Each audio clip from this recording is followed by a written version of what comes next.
तो शिक्षा का संस्कार वापस होगा। यही तो मैं अपील किया हूँ ना कि भाई शिक्षा ही दुनिया को बदलने का एक ताकतवर हथियार है, और वही शिक्षा कमज़ोर है। और सिर्फ संस्कार, शिक्षा संस्कार को वापस लाना है।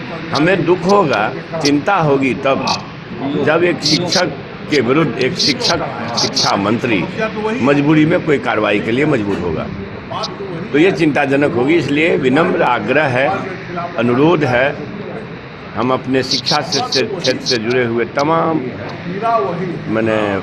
संगठनों से, चाहे वो राजनीतिक संगठन हो, शिक्षक लोग संगठन चलाते हैं, या विश्वविद्यालय से लेकर के नीचे तक के जो हमारे अवयव हैं, सबसे कि आपको जिस काम के लिए सरकार वेतन देती है, लाखों लाख रुपया देती है, नियोजित शिक्षक के वेतन का मामला है वो अलग है, वो कॉलेज शिक्षक में तो नहीं है या परमानेंट टीचर में तो नहीं है।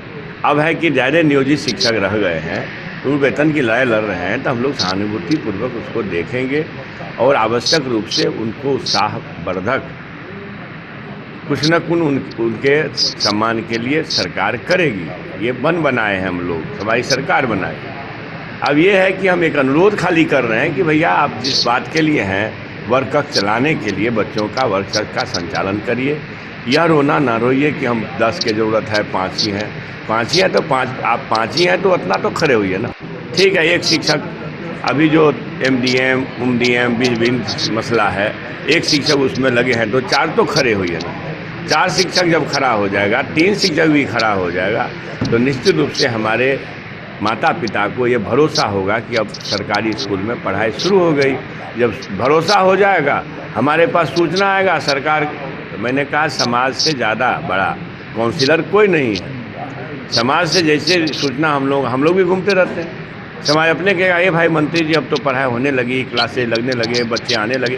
1-2 महीना में बच्चे आ जाएंगे। जहाँ 5 आता है ना वहाँ 200 आएगा, जहाँ 50 आता है वहाँ 500 आएगा। नामांकन तो ले लेता है ना, आता नहीं है, इसलिए कि पढ़ाई होती नहीं है। तो ये है, इसलिए आपके माध्यम से पेरेंट लोग से भी, माता पिता से, चाहे हो सकता है आपके पास तकलीफ़ हो, एक समय भोजन न जुटा पाएँ, लेकिन अपने बच्चे को पढ़ाने के लिए पूरा जोर लगा दें। बिहार में क्या नई सौगात मिलेगी शिक्षा के क्षेत्र में सर, आप क्या नहीं? मैंने कहा 10 लाख लोगों को नौकरी होगी, वो में शिक्षा क्षेत्र का बड़ा योगदान होगा। आज भी हमारे नेता सुबह हम उम्मीद करते हैं 8 बजे, मैं योग प्राणायाम में लगा था, फ़ोन देखा, आज हमसे पूछे हैं कि आपके विभाग में कितनी रिक्ति है।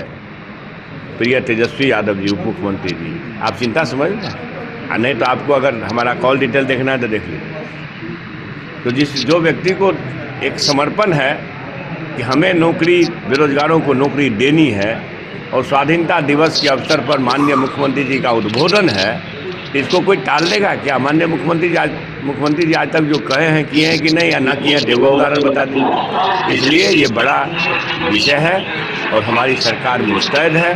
हमने क्या कहा आपको, आज हमसे मॉनिटरिंग की है कि कितना रिक्ति है आपके, हमको कल मिलेगा रिक्ति कितना है, लेकिन एक अनुमान है कि कोई 3.5 लाख के आसपास हमारे विभाग में रिक्ति होगी।